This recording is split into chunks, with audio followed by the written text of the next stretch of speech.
Starbase departure and new orders.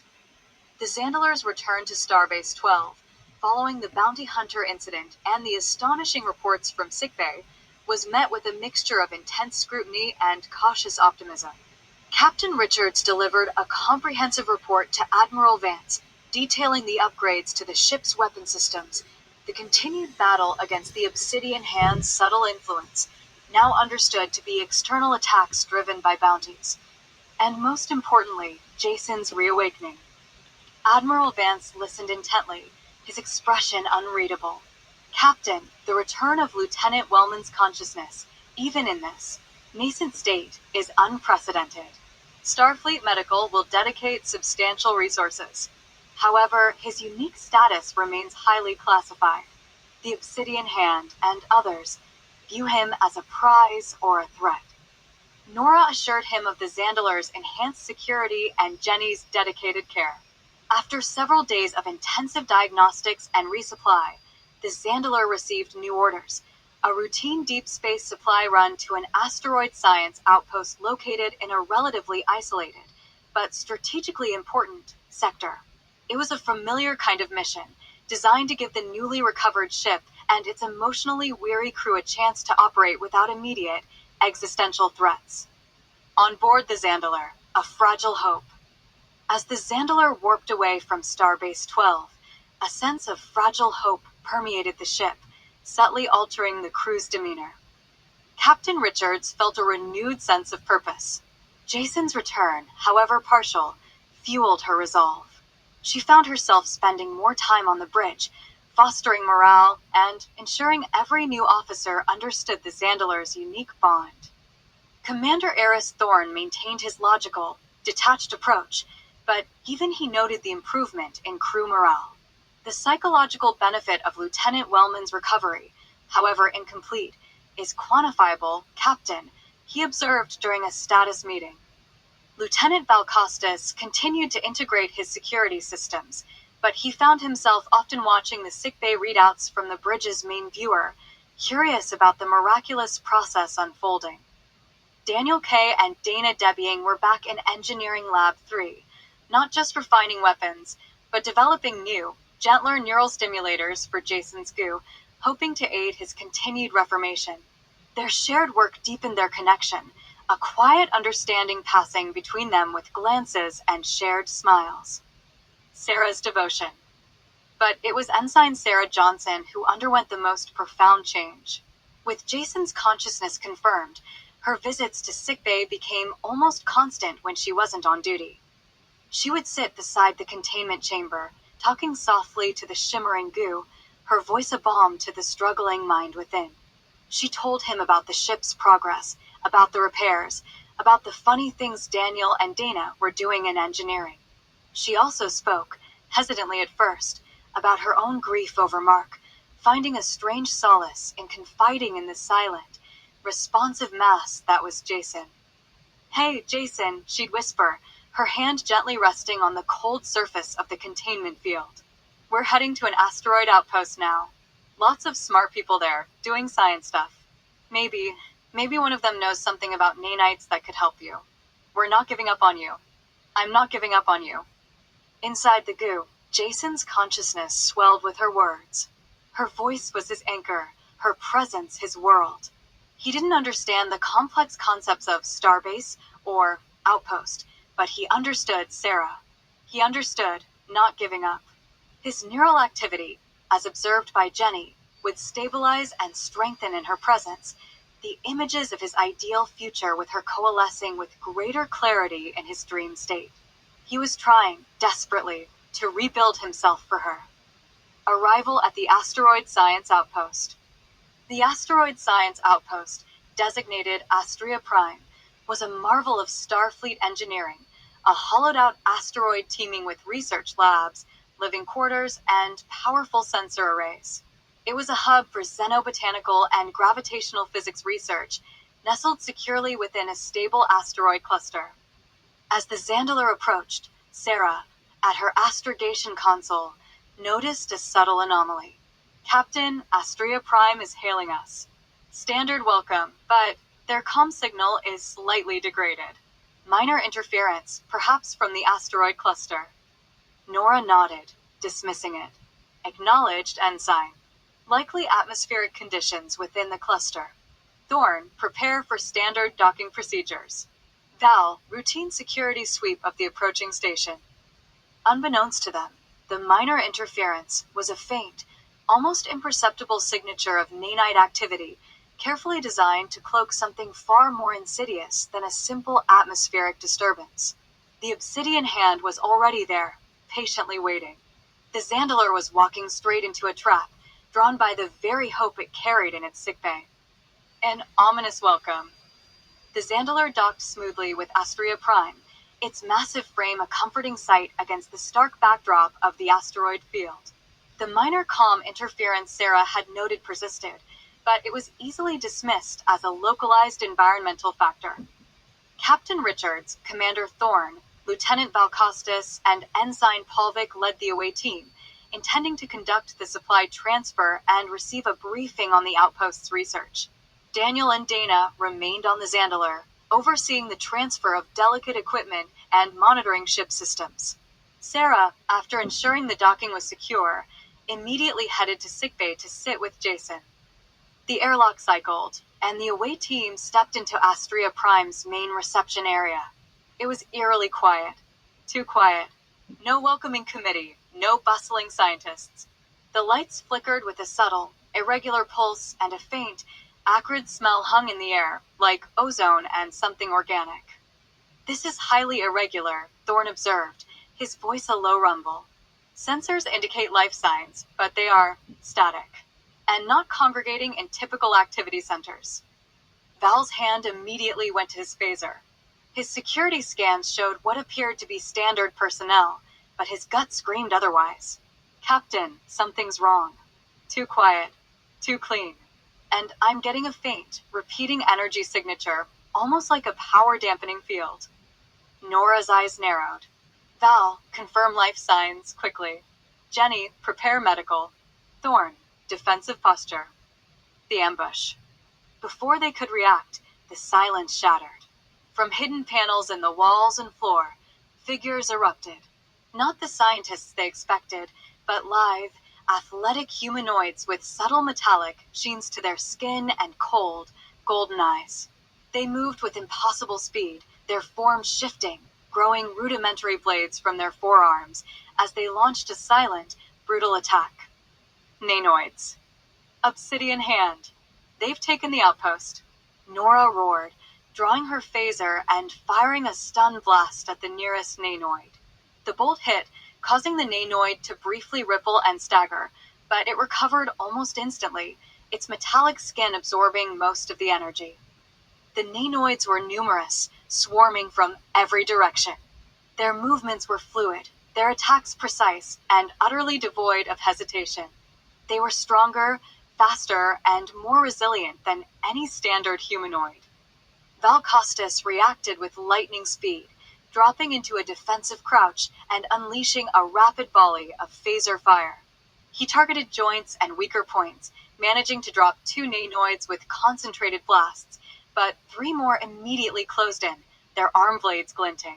He fought with a desperate ferocity, using his agility to evade their strikes, but he knew they were outmatched in sheer brute force. Commander Thorne, despite being outnumbered, fought with Vulcan precision.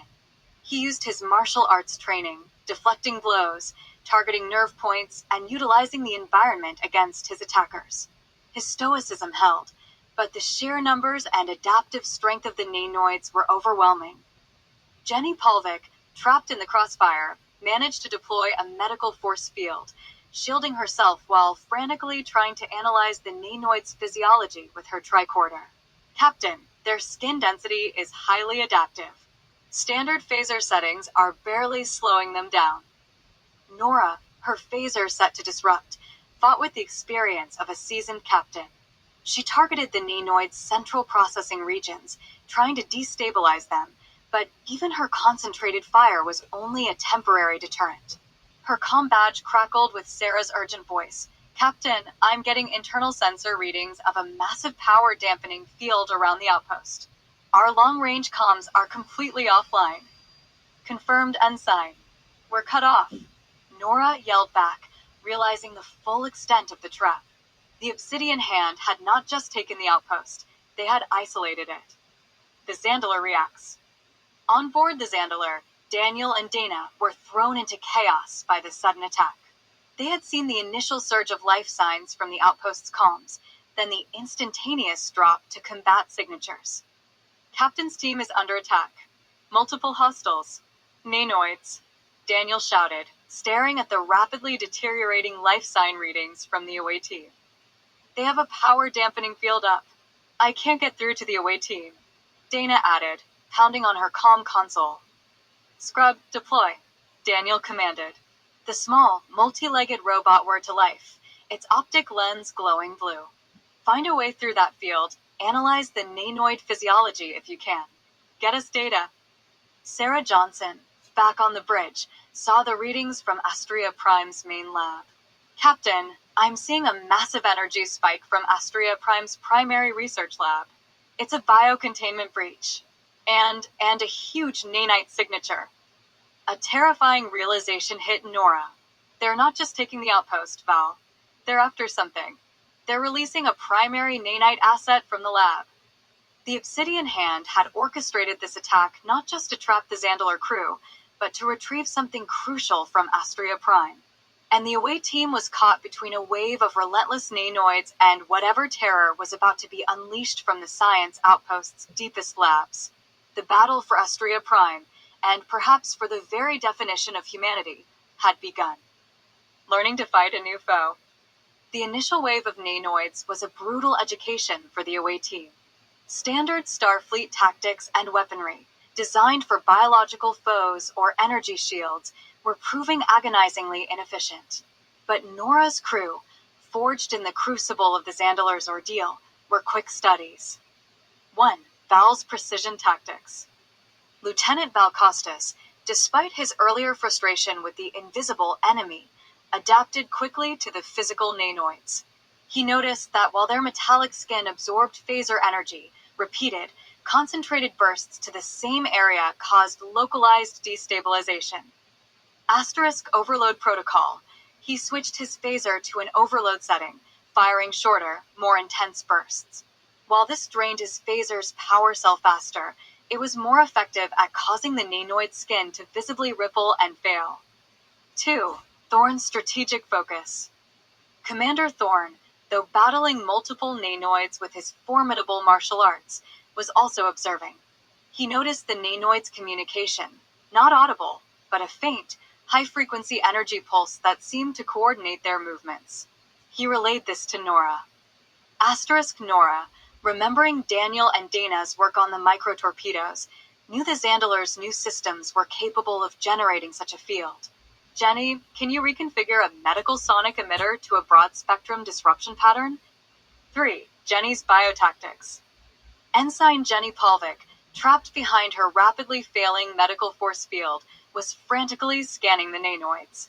She confirmed Thorn's observation about their internal communications and made a crucial discovery about their molecular structure. Asterisk, she rapidly reconfigured a medical hypospray, filling it with a concentrated molecular destabilizer. It wouldn't kill them outright, but it would temporarily disable their adaptive abilities. The tide begins to turn. With their combined observations, the away team began to find a way past the nanoids' formidable defenses.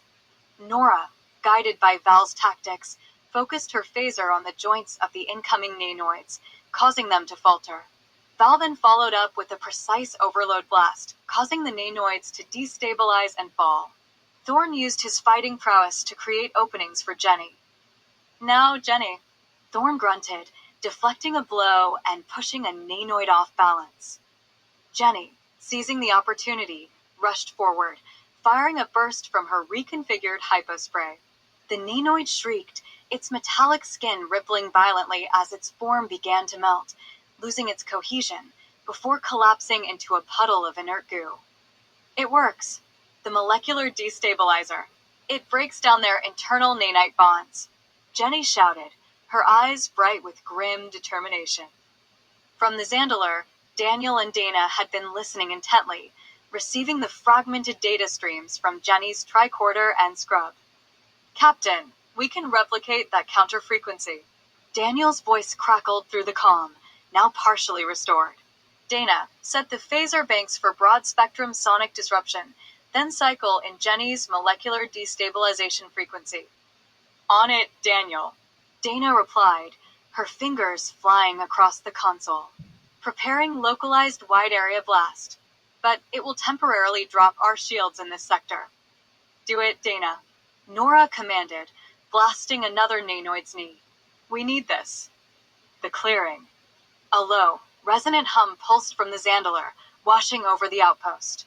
The nanoids, caught in the sonic disruption field, staggered, their internal communications momentarily scrambled. Then, the Zandilar's phaser arrays, tuned to Jenny's precise frequency, unleashed a concentrated, wide-area blast. It wasn't a destructive beam, but a disruptive wave. The nanoids shrieked, their forms rippling violently. Their metallic skin began to crack and slew off, their bladed arms dissolving. One by one, they collapsed, melting into inert puddles of silvery goo, unable to maintain their cohesion against the targeted counter-frequency. The immediate threat was neutralized. The main reception area was littered with the remains of the Obsidian Hand's new soldiers. The power-dampening field flickered and died, and the Zandilar's comms returned to full power. Report, away team. Daniel's voice was urgent. The immediate area is clear, Nora replied, holstering her phaser. She looked at her crew, battered but victorious. Val, Jenny, Thorne, well done. We found their weakness. But something tells me this was just the welcoming committee. The energy spike from the main lab, Val. Val's console immediately provided an answer. It's still active, Captain. And the nanite signature is massive. It's not just a containment breach anymore. It's a controlled release. The battle for Astria Prime was far from over. The Obsidian Hand had been holding something truly monstrous in the outpost's deepest labs, and now it was unleashed. A desperate plea, a miraculous return. On the Zandilar's bridge, Sarah Johnson had been monitoring the harrowing away team combat. She saw Val's dwindling phaser power, Jenny's frantic scans, and Nora's grim determination. The controlled release from Astria Prime's main lab sent a cold dread through her. Suddenly, her console chirped an urgent alert from sickbay. Jenny to bridge. Captain, the nanite signature from Astria Prime's main lab is resonating with Jason's goo. His neural activity is spiking uncontrollably. Sarah's heart pounded. She knew what this meant. Jason was sensing a major nanite presence, a dangerous one. A desperate, almost reckless idea sparked in her mind. She glanced at the empty security chief's console, then at the glowing chamber in sickbay on the main view screen. Daniel, Dana, can you reroute a full power conduit directly to Jason's containment chamber? Override all safeties. Sarah's voice was sharp, decisive. Sarah, what are you doing? Daniel's voice crackled, laced with alarm. I have a theory, she snapped. Jason needs more than just subtle stimulation. He needs a shock. A trigger. And the nanite signature from that lab is it. Without waiting for full approval, driven by instinct and a desperate hope, Sarah abandoned her astrogation console. Thorne, take the helm. I'm going to sickbay. She raced through the corridors, her mind alight with a single, terrifying thought. Jason needed to fight. The call to battle. Bursting into sickbay, Sarah ignored Jenny's frantic questions and went straight to the containment chamber. The goo was swirling violently, its internal light flashing erratically. Jason's neural patterns on the monitor were a chaotic storm. Jason, you have to wake up. Sarah cried, pressing her hands against the cold glass. They need you. The captain needs you. There's something huge out there, another nanite creature, and it's going to destroy the outpost. You have to fight, Jason. Please, fight for us. She poured every ounce of her longing, her fear, and her desperate hope into her voice, her image. She was no longer talking to an inert mass. She was calling to the man she loved, pleading with his trapped consciousness. He's overriding all current stimulators, Sarah, Jenny exclaimed, watching the monitors. The external nanite signature is acting as a massive, uncontrolled catalyst. Just then, a powerful surge of energy coursed through the chamber as Daniel and Dana rerouted power. The goo flared within blinding, internal light, and the swirling began to accelerate, coalescing with furious speed. This time, the formation was different. It wasn't the slow, painstaking reformation. It was instantaneous, driven by a primal need to protect, to fight, to answer Sarah's desperate plea. With a final, explosive shimmer, the goose snapped into a fully formed body. It was Jason Wellman, male, his skin still bearing that faint, metallic sheen, but his eyes were wide open, alert, and burning with a focused intensity. He gasped, taking a shuddering breath. Sarah.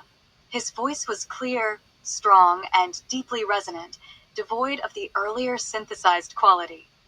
Before Sarah could respond, he was already moving, his senses overwhelmed by the vast, malevolent nanite presence emanating from the outpost. The captain, he roared, his new body instinctively responding, muscles flexing with an unseen power. What is it? It's another nanite creature, Jason. Jenny cried, rushing to him with a medical tricorder. A massive one. Jason didn't wait for confirmation. He grabbed a phaser from the nearby armory locker, his hand closing around its familiar grip with a renewed sense of purpose. He glanced at Sarah, his eyes conveying a profound, unspoken promise for a future he was now determined to fight for. Get me to the main lab, he ordered, his voice raw with urgency. Now, a champion returns. On Estria Prime, Nora's away team was in dire straits. The main lab's blast doors had buckled, and from within emerged a colossal, terrifying creature, a colossus of shifting nanites, vaguely humanoid, but with multiple limbs, metallic scales, and glowing golden eyes. It was a prototype of the Obsidian Hand's ultimate bioweapon, a true monstrosity. Captain, it's synthesizing a direct energy weapon. Val yelled, barely dodging a massive tentacle-like appendage that slammed into the wall. Just as the creature prepared to unleash a devastating blast, a powerful, familiar voice cut through the chaos. Get behind me! Jason burst into the main lab, his metallic skin gleaming, his phaser held steady. He looked at the monstrous nanite colossus, then at Nora, Val, Thorne, and Jenny, battered but defiant. His eyes burned with a cold fury, a primal recognition of his tormentors. You sent me to goo once, Jason snarled at the creature, his new body radiating an intense, barely contained power. You won't do it again. He leveled his phaser and opened fire, a focused, powerful blast that hit the creature's shifting form with startling force, causing its nanite scales to visibly ripple. The fight for Estria Prime, and for Jason's redemption, had truly begun. The rage of the redeemed. The sight of the monstrous nanite colossus ignited a primal, uncontrollable rage within Jason Wellman. This creature was a brutal echo of his own violation, a living testament to the horror he had endured. He was no longer just fighting for his ship or his crew. He was fighting for his very identity, for the man he had been, and the man he desperately wanted to be again for Sarah. You won't break me again. Jason roared, his voice resonating with a power that shook the lab. He didn't just fire his phaser, he commanded it. His metallic skin shimmered with a subtle energy as he focused, channeling raw power. The phaser beam, instead of a steady stream, pulsed with the oscillating frequency Daniel and Dana had developed, but amplified, driven by Jason's nanite-enhanced physiology. The blast slammed into the colossus, tearing through its adaptive metallic scales, causing chunks of its nanite flesh to explode. He moved with astonishing speed and agility, a blur of metallic human form. When the creature swiped at him with a massive, bladed limb, Jason didn't just evade, he shifted. His arm momentarily broadened, the nanites within his own body hardening his forelimb into a temporary shield that absorbed the blow with a clang before snapping back to normal. He countered with a flurry of precise, powerful phaser blasts to the colossus's sensory organs, blinding it. A symphony of destruction.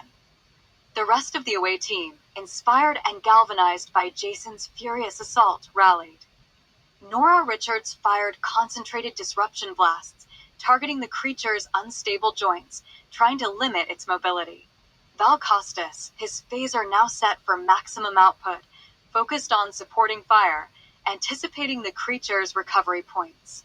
Commander Thorne moved with grim efficiency, using explosives to collapse structural supports onto the flailing monstrosity, slowing its advance. Jenny Polvik, her tricorder working overtime, pinpointed the creature's most vulnerable points, areas where its nanite cohesion was weakest, and relayed them to Jason. Its energy conduit is exposed, Jason. Lower left flank. Jenny yelled. Jason heard her, processed the data instantly, and felt it. He felt the hum of the creature's internal power, the microscopic pathways of its energy flow. He didn't need to aim. He merely willed the phaser to strike, and a devastating blast tore into the precise weak point.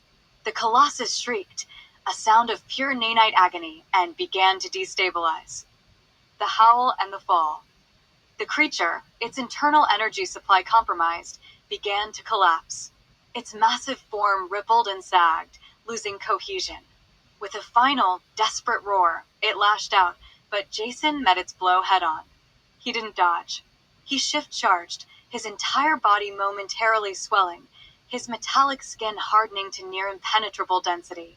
He slammed into the creature, not with a phaser, but with the full, nanite-enhanced force of his being. The Colossus buckled. It imploded inward, its massive form dissolving into a torrent of shimmering, inert goo that coated the lab floor. Silence descended, broken only by the panting breaths of the away team. Then, Jason threw back his head and let out a howl. It was not a human cry of triumph, but something deeper, more resonant, a sonic command, amplified by the nanites within him, echoing with a primal, terrifying authority. The metallic sheen on his skin flared with an intense, blue light that washed over the entire lab, extending beyond the breach into the corridors of Astria Prime. On the bridge of the Zandilar, Daniel and Dana watched in stunned silence as every nanoid signature across the outpost suddenly vanished from their tactical display. Back in the lab, the remaining Obsidian Hand agents, human and non-human, who had just emerged from hiding, were caught in Jason's powerful resonance. Their metallic skin rippled, their golden eyes widened in terror, and they began to dissolve. Not with phaser fire, but from within, their nanite structures collapsing, their biological components turning to dust. They fell one by one, leaving only inert piles of goo and desiccated organic remains. The howl subsided, leaving Jason standing amidst the wreckage, his chest heaving, his eyes still burning with an almost alien power. He looked at his hands, then at the piles of dust and goo, his face a mask of awe and terror. I can command them, he breathed, the realization dawning on him, horrifying and exhilarating. The nanites. All of them. They respond to me. The away team stared at him, not just with relief, but with a profound, unsettling understanding. Jason Wellman was no longer just a man who had been transformed. He was a nanite alpha, a living weapon capable of controlling the very essence of the Obsidian Hand's power. Their greatest victim had become their most potent threat, a paradox of terrifying potential. War was not just on the horizon. Jason had just declared it. The Ghost Outpost. The silence that descended upon the Obsidian Hand's secret outpost was absolute, heavy with the dust of annihilated beings. Jason's howl, amplified and transmitted through the interconnected nanite network that permeated the entire facility, had been a wave of pure, molecular deactivation. It had traveled faster than light through their command frequencies, a catastrophic internal EMP that targeted and destroyed every active nanite system. Within moments of Jason's resonant command, the rows of biotubes containing the nascent nanoids sputtered. The golden eyes of the unformed troopers flickered and died.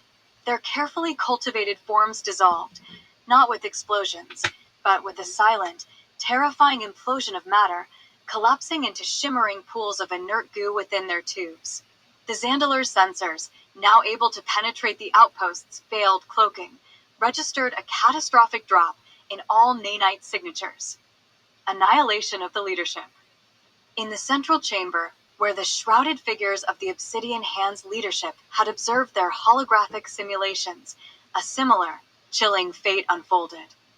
The tall, imposing figure who had celebrated the Zandilar's distraction clutched its throat as Jason's command ripped through its very essence. Its environmental suit, designed to protect, suddenly became a coffin. Its body, heavily integrated with nanite enhancements, convulsed. The distinct, metallic sheen of its skin, a mark of its own partial nanite fusion, intensified for a horrifying second before its internal molecular bonds fractured. The figure slumped, dissolving into a shimmering puddle of goo and desiccated organic material, its shrouded cloak settling over the remains like a shroud. The slighter figure, whose chilling, feminine voice had spoken of tactical superiority, shrieked as the molecular command tore through her. Her body, too, was infused with nanites, designed for subtle control and extended lifespan. She tried to activate a personal shield, but her own nanite systems turned against her, disintegrating from within. She crumpled to the floor, leaving only a pile of fine, silvery dust and a few non-nanite-infused trinkets. Even the insectoid being, its alien biology augmented by obsidian hand technology, twisted in agony. Its hardened carapace cracked, its internal nanite regulators failing catastrophically. It exploded in a burst of chitinous fragments and wet goo, its clicking mandibles silenced forever. The entire leadership, the architects of chaos, the pioneers of the nanoid revolution, had been annihilated by their own creation's counter-command. They died not by phaser fire, but by the very technology they sought to master, turned against them by the one they had broken. The aftermath. The Obsidian Hand's secret outpost, once a hub of terrifying innovation, became a ghost. The rows of biotubes stood silent, filled with inert goo. The central chamber, where power had once pulsed, now contained only piles of dust and shimmering puddles. The elaborate consoles, the holographic displays, all powered down, their screens dark. The complex, integrated nanite systems that sustained the outpost's cloaking and internal defenses all failed simultaneously. The Zandilar's long-range sensors, no longer impeded, finally registered the outpost in its entirety. It was a massive structure, utterly devoid of life signs, utterly silent. Back on Astria Prime, Nora received the grim, astonishing report from Daniel. Captain, the Obsidian Hand outpost, it's gone. No, not destroyed by us. Their entire power grid just collapsed. And all nanite signatures, active and dormant, have vanished. Jason's howl. It wasn't just local. It was an ultra-wide spectrum nanite deactivation pulse. Nora looked at Jason, who stood amidst the goo of the defeated Colossus, his metallic skin now glowing with a faint, steady light. He was powerful, terrifyingly so. He had just wiped out an entire organization, not with weapons, but with a single, resonant command. The Obsidian Hand, their finished captain, Val Costas breathed, his face pale with awe and fear. Nora looked from the data screen showing the ghost outpost to Jason. Finished, perhaps. But at what cost? And what have we become? The war was over, but a new, profound question had just begun for the Zandilar and its miraculously, terrifyingly powerful crewmen. Sickbay, the nanite Alpha and his anchor. The return to the Zandilar was starkly different from any previous boarding. The away team was silent, their faces etched with awe and lingering terror. They had witnessed a miracle and a profound, terrifying shift in power. Jason Wellman, exhausted from the psychic and physical expenditure of his unique countercommand, was immediately escorted to sickbay, his hand never leaving Sarah Johnson's. The metallic sheen of his skin had faded, but the sheer power radiating from him was palpable. In the containment chamber, now repurposed as his specialized recovery suite, Jason collapsed onto the biobed. Sarah, ignoring the sterility of the room, sat immediately beside him, taking his hand in both of hers. Her face was pale, reflecting the fear of the battle, but her eyes were filled with an overwhelming relief and a new, fierce conviction. She had called him back, and he had answered. "Jason," she whispered, her voice trembling slightly. "You saved us. You saved the whole Federation." Jason squeezed her hand, his eyes closing briefly. "I heard you, Sarah. In the goo. In the darkness. I heard you calling me back. I was only fighting for you." He opened his eyes, now clear and deeply focused. "I'm a different man, Sarah. I know things now. I feel the world differently. But the man who loves you, he's still here." Sarah, looking at the man who had been lost and found, no longer saw the tragic ex-boyfriend or the frightening monster of her dreams. She saw the hero who had risked everything and who needed her. The abandonment and confusion from Mark's cold message dissolved, replaced by the profound certainty of Jason's desperate, enduring love. She leaned in and gently kissed him. The touch was an affirmation. Their love, forged in goo and battle, was real, terrifying, and just beginning. Jenny Polvik, standing at the monitor, simply smiled, a tear tracing a path through the grime on her cheek. "His vitals are stable, Captain," she reported to Nora, who stood in the doorway with Commander Thorne.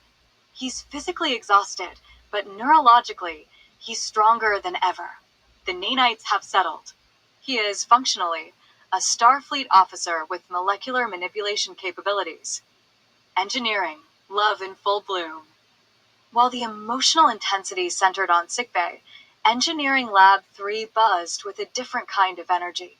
Daniel K. and Dana Debying were overseeing the final transfer of the Obsidian hand data, the inert goo, the fragments of the nanoid colossus, and the wealth of information gathered by the resilient unit scrub. They stood side by side, watching the complex molecular data streams flow into the Zandilar's main computer core. The ship was safe, the existential threat removed, and their long nights of shared work had finally culminated in victory. The way he did it, Daniel mused, adjusting his glasses, the resonance. It wasn't brute force. It was a mathematical function made manifest. He became the universal deactivation code. "He became the Alpha," Dana finished, a soft awe in her voice. She turned to Daniel, her usual reserve completely gone. "And we built the tools that allowed him to get there, Daniel. We kept the Zandilar alive long enough for our friend to win." She reached out, her hand resting lightly on his arm. The gesture was no longer tentative, it was certain and warm. "We're a good team, Daniel K. Logically and otherwise." Daniel closed the PADD in his hand, his analytical focus finally shifting to the beautiful reality standing before him. He reached up, gently taking her hand and bringing it to his lips, a rare, profound gesture from the usually reserved engineer. "There is no formula, Dana Debying, that can adequately measure the magnitude of my feelings for you," he said, his voice quiet but intense. "But for the record, I find the conclusion to be optimal." Dana chuckled, a genuine, joyful sound that echoed pleasantly in the metal-lined lab. She stepped closer, closing the small, logical distance between them. "I'll take optimal," she said, leaning up to kiss him. The love in bloom was not the fiery passion of Sarah and Jason's dramatic reunion, but a steady, profound bond built on mutual respect, shared intelligence, and the quiet comfort of knowing they could keep each other, and their ship, safe. The Zandilar, though bearing the scars of battle, was now filled with two kinds of love, the fiercely resurrected passion of its Alpha security chief, and the logical, quiet certainty of its brilliant engineers. The ship and its crew had finally found peace and a terrifying, powerful protector. What new challenges will Jason's power present to Captain Richards, and how will the Zandilar now operate with a nanite Alpha on its crew? Return to Starbase 12. A classified report. The USS Zandilar departed the Astrea Prime sector not as a fragile supply vessel, but as a silent monument to victory. The crew, exhausted yet exhilarated, was keenly aware that they were carrying a secret of profound significance. Captain Nora Richards set an immediate course for Starbase 12, preparing to deliver a report that would shock the highest levels of Starfleet command. The Captain's Dilemma. Nora's primary challenge was balancing the truth of their victory with the terrifying implications of Jason's new power. 1. The official report: Victory and Annihilation. The official log entry was direct. The Zandilar encountered a coordinated Obsidian Hand takeover of Astria Prime, featuring advanced Nanoid troopers and a colossal nanite weapon. The Zandilar crew, utilizing newly developed counter-frequency technologies, successfully neutralized the threat. The subsequent destruction of the Nanoid army and the Obsidian Hand secret base was attributed to a wide-spectrum, self-destruct mechanism triggered by the Nanoid's internal command structure upon the defeat of their Colossus. This version provided Starfleet with the essential, classified information. The Obsidian Hand was eradicated, while concealing the unstable variable. 2. The Classified Addendum: Jason's Truth. The classified addendum, delivered only to Admiral Vance via a secure, encrypted channel, detailed the truth. Nora laid out the sequence. Jason's consciousness was awakened by the massive nanite signature, his body reformed by sheer force of will, and his subsequent resonant howl was a deliberate, sentient command that targeted and broke the molecular cohesion of the Obsidian Hand's entire nanite network. Nora's core argument was stark. Jason Wellman is a biological weapon of mass destruction, but he is their weapon. He possessed the power to single-handedly end Starfleet's most dangerous biological threat. She included a strong recommendation: Jason's unique status must be granted Alpha-level classification and kept exclusively within the Zandilar's command knowledge. To expose him to Starfleet medical or intelligence risked making him a target for study, exploitation, or, more dangerously, for assassination by any surviving enemy faction fearing his power. The crew's new reality. Life on the Zandilar during the warp journey was marked by a careful normalization around the extraordinary. 1. The Alpha's recovery. Jason and Sarah remained inseparable. Jason spent most of the trip resting in sickbay, his metabolism rapidly adapting to the enormous power he now contained. Sarah's presence was a calming constant, helping him integrate the terrifying knowledge of his abilities. Their connection, now rebuilt on honesty and shared trauma, was fiercely loyal. Jason practiced controlling his nanites, focusing on maintaining his human form, his metallic skin now only showing a faint, elegant sheen, a visual promise of his power. 2. Engineering's quiet celebration. Daniel and Dana worked side by side, analyzing the vast amounts of Nanoid data Scrub had collected, their hands often finding each other over the console. Their victory felt complete, and their relationship, once a logical hypothesis, was now a confirmed, warm reality. They were working on a personal nanite dampening field to shield Jason, should the need ever arise. 3. Thorne's logical acceptance. Commander Thorne processed the classified truth with characteristic Vulcan logic. He viewed Jason not with fear, but as a tactical singularity. He began revising all defense and first contact protocols, incorporating the Wellman factor as a last resort, absolute weapon. His respect for Jason was now absolute, rooted in the cold efficiency of the Ensign's final command. Arrival and future orders. The Zandilar arrived at Starbase 12 and was immediately placed into a high-security dock. Nora was immediately summoned to a priority meeting with Admiral Vance. Vance had read the classified addendum. His response was tense, but measured. "Captain, the scope of your discovery is staggering. Starfleet accepts your recommendation. Lieutenant Wellman will be given a special assignment classification, Starfleet's first nanite specialist and chief security officer. His physical form will be explained as the result of a highly experimental recovery protocol, necessary due to the nanite contagion. He remains on your ship." Vance leaned forward, his expression grim. "The Zandilar is no longer a supply vessel, Captain. You are now the vanguard. You are our cleanup crew. Any anomalous activity, any report of unconventional warfare, any hint of Obsidian Hand remnants, you will be the first and only response. Go back to your ship, Captain." You have an asset the Federation cannot afford to lose, and a crew that has proven itself capable of handling the impossible. We trust you. The Zandilar and its crew were now fully committed to the deep, dark reaches of space, forever tethered to the unique power of their newest security chief. Starbase 12, a hard-earned respite. After reporting to Admiral Vance and securing their new, highly classified assignment, Captain Richards immediately ordered a one-week shore leave for the crew of the USS Zandilar. The emotional and physical strain of the past months, culminating in the battle at Astria Prime and the annihilation of the Obsidian Hand, demanded a complete psychological reset. Jason and Sarah, a new beginning. Jason Wellman and Sarah Johnson chose to spend their week on Earth, specifically near Jason's family home, though they stayed in a private cabin to manage Jason's unique needs. Asterisk the future, they discussed their future not in terms of picket fences, but of shared purpose. Sarah accepted that Jason's mission was now their mission, their relationship forever bound to the Zandilar's unique destiny. Jason, for the first time, felt truly whole, his mind and body finally aligned, and his heart secure with the woman he loved. Daniel and Dana, logical romance.